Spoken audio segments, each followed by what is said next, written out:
ब्रह्मा जी कहते हैं, देवताओं के अपने आश्रम में चले जाने पर पार्वती के तप की परीक्षा के लिए भगवान शंकर समाधिस्थ हो गए।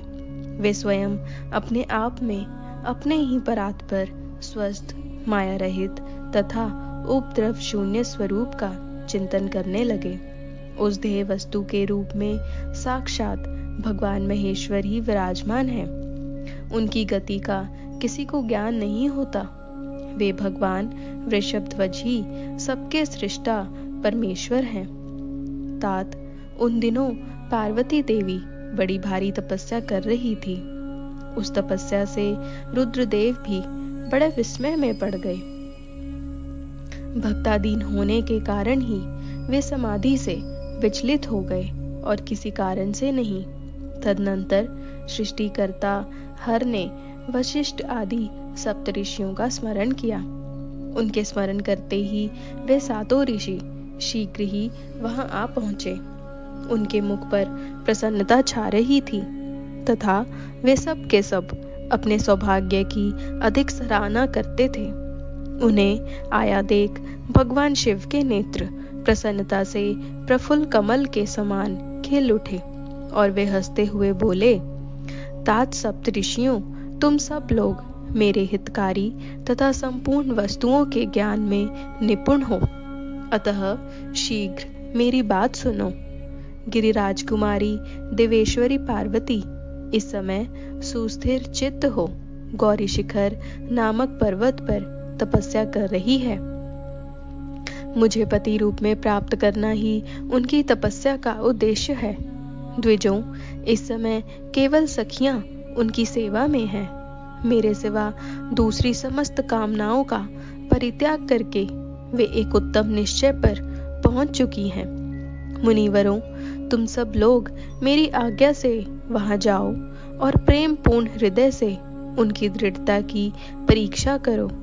वहां तुम्हें सर्वथा छल युक्त बातें कहनी चाहिए। उत्तम व्रतधारी महर्षियों, मेरी आज्ञा से ऐसा करना है, इसलिए तुम्हें संशय नहीं करना चाहिए। भगवान शंकर की यह आज्ञा पाकर वे सातों ऋषि तुरंत ही उस स्थान पर जा पहुंचे जहां दीप्तिमती जगन्माता पार्वती विराजमान थी। सप्तऋषियों ने वहां शिवा को तपस्या की मूर्तिमती दूसरी सिद्धि के समान देखा। उनका तेज महान था। वे अपने उत्तम तेज से प्रकाशित हो रही थी। उन उत्तम व्रतधारी सप्तऋषियों ने उन्हें मन ही मन प्रणाम किया और उनके द्वारा विशेषतः पूजित हो वे मस्तक झुकाए इस प्रकार बोले। ऋषियों ने कहा, देव, गिरिराज नंदिनी, हमारी यह बात सुनो। हम जानना चाहते हैं कि तुम किस लिए तपस्या करती हो तथा इसके द्वारा किस देवता को और किस फल को पाना चाहती हो। उन द्विजों के इस प्रकार पूछने पर गिरिराज कुमारी देवी शिवा ने उनके सामने अत्यंत गोपनीय होने पर भी सच्ची बात बताई। पार्वती बोली, मुनीश्वरों, आप लोग प्रसन्नतापूर्ण हृदय से मेरी बात सुने। मैंने अपनी बुद्धि से जिसका चिंतन किया है, अपना वह विचार मैं आपके सामने रखती हूँ। आप लोग मेरी असंभव बातें सुनकर मेरा उपहास करेंगे, इसलिए उन्हें कहने में संकोच ही होता है। तथापि कहती हूँ, क्या करूं?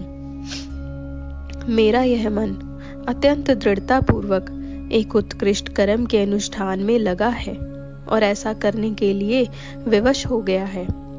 यह पानी के ऊपर बहुत बड़ी और ऊंची दीवार खड़ी करना चाहता है। देवर्षि का उपदेश पाकर मैं, भगवान रुद्र मेरे पति हूँ, इस मनोरथ को मन में लिए अत्यंत कठोर तप कर रही हूँ।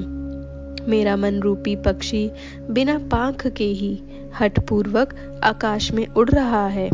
मेरे स्वामी करुणा निधान भगवान शंकर ही उसके इस आशा की पूर्ति कर सकते हैं। पार्वती का यह वचन सुनकर वे मुनि हंस पड़े और गिरिजा का सम्मान करते हुए प्रसन्नता पूर्वक छल युक्त मिथ्या वचन बोले। ऋषियों ने कहा, गिरिराज नंदिनी, देवर्षि नारद व्यर्थ ही अपने को पंडित मानते हैं। उनके मन में क्रूरता भरी रहती है। आप समझदार होकर भी क्या उनके चरित्र को नहीं जानती? नारद छल कपट की बातें करते हैं और दूसरों के चित्त को मोह में डालकर मत डालते हैं। उनकी बातें सुनने से सर्वथा हानि होती है। ब्रह्मपुत्र दक्ष के पुत्रों को नारद ने जो छलपूर्ण उपदेश दिया, उसका फल यह हुआ कि वे सबके सब अपने पिता के घर लौटकर न आ सके। यही हाल उन्होंने दक्ष के दूसरे पुत्रों का भी किया। वे भी उनके चक्कर में आकर भिखारी बन गए। विद्याधर चित्रकेतु को इन्होंने ऐसा उपदेश दिया कि उसका घर ही उजड़ गया। प्रहलाद को अपना चेला बनाकर इन्होंने हिरण्यकश्यप से बड़े बड़े दुख दिलवाए। ये सदा दूसरों की बुद्धि में भेद पैदा किया करते हैं। नारद मुनि कानों को पसंद आने वाली अपनी विद्या जिस जिस को सुना देते हैं, वही अपना घर छोड़कर तत्काल भीख मांगने लगता है। उनका मन मलिन है, केवल शरीर ही सदा उज्जवल दिखाई देता है। हम उन्हें विशेष रूप से जानते हैं क्योंकि उनके साथ रहते हैं। उनका उपदेश पाकर बड़े बड़े विद्वानों द्वारा सम्मानित होने वाली तुम भी व्यर्थ ही भुलावे में आ गई और मूर्ख बनकर दुष्कर तपस्या करने लगी। बाले, तुम जिनके लिए यह भारी तपस्या करती हो, वे रुद्र सदा उदासीन, निर्विकार तथा काम के शत्रु हैं। इसमें संशय नहीं है। वे अमांगलिक वस्तुओं से युक्त शरीर धारण करते हैं, लज्जा को तिलांजलि दे चुके हैं। उनका न कहीं घर है न द्वार।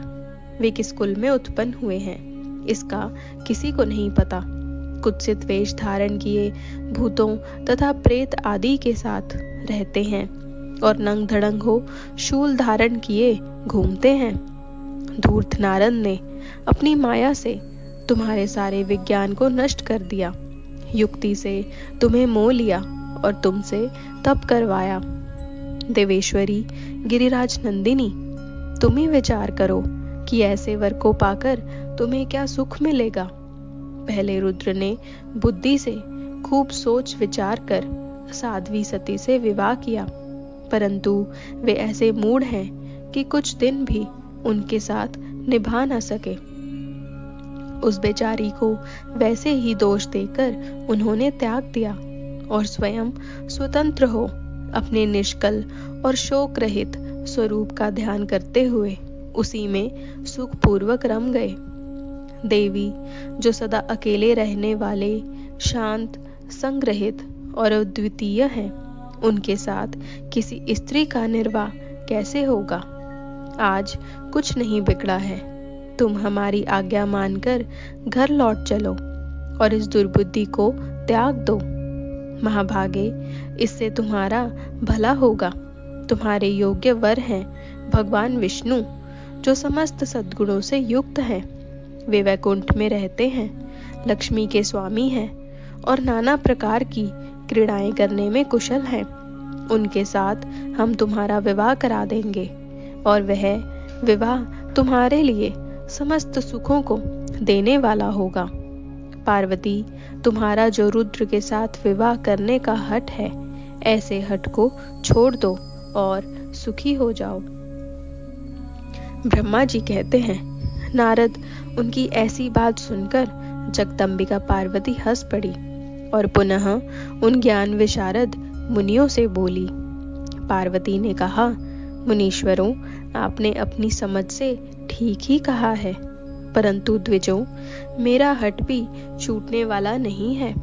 मेरा शरीर पर्वत से उत्पन्न होने के कारण मुझ में स्वाभाविक कठोरता विद्यमान है।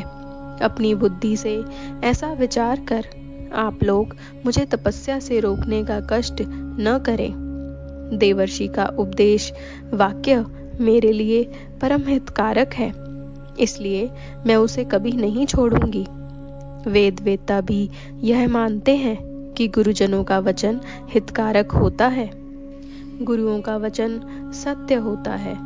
ऐसा जिनका दृढ़ विचार है, उन्हें इहलोक और परलोक में परम सुख की प्राप्ति होती है और दुख कभी नहीं होता। गुरुओं का वचन सत्य होता है। यह विचार जिनके हृदय में नहीं है, उन्हें इहलोक और परलोक में भी दुख ही प्राप्त होता है, सुख कभी नहीं मिलता। अतः द्विजों, गुरुओं के वचन का कभी किसी तरह भी त्याग नहीं करना चाहिए। मेरा घर बसे या उजड़ जाए, मुझे तो यह हठ ही सदा सुख देने वाला है।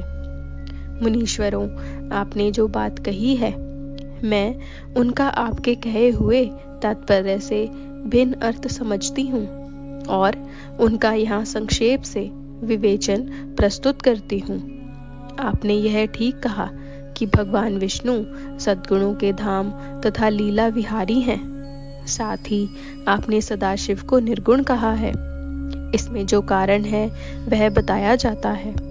भगवान शिव साक्षात पारब्रह्म हैं, अतएव निर्विकार हैं।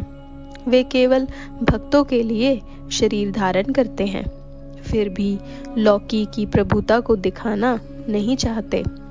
अतः परमहंसों की जो प्रिय गति है, उसी को वे धारण करते हैं, क्योंकि वे भगवान शंभु परमानंदमय हैं, इसलिए अवधूत रूप से रहते हैं। माया लिप्त जीवों को भूषण आदि की रुचि होती है, ब्रह्म को नहीं। वे प्रभु गुणातीत, अजन्मा, माया रहित, अलक्ष्य गति और विराट हैं। द्विजों, भगवान शंभु किसी विशेष धर्म या जाति आदि के कारण किसी पर अनुग्रह नहीं करते। मैं गुरु की कृपा से ही शिव को यथार्थ रूप से जानती हूँ। ब्रह्म ऋषियों, यदि शिव मेरे साथ विवाह नहीं करेंगे तो मैं सदा कुमारी ही रह जाऊंगी, परंतु दूसरे के साथ विवाह नहीं करूंगी। यह मैं सत्य सत्य कहती हूँ।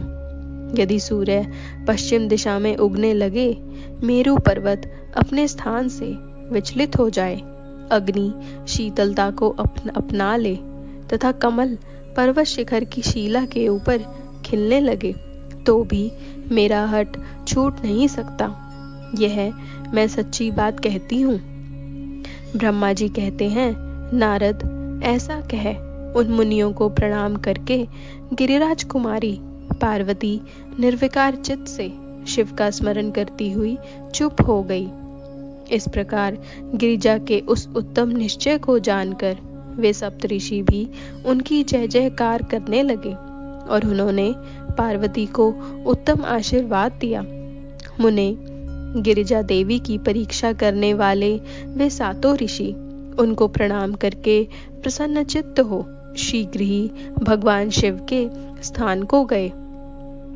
वहां पहुंचकर शिव को मस्तक नवा, उनसे सारा वृतांत निवेदन करके उनकी आज्ञा ले वे पुनः सादर स्वर्गलोक को चले गए।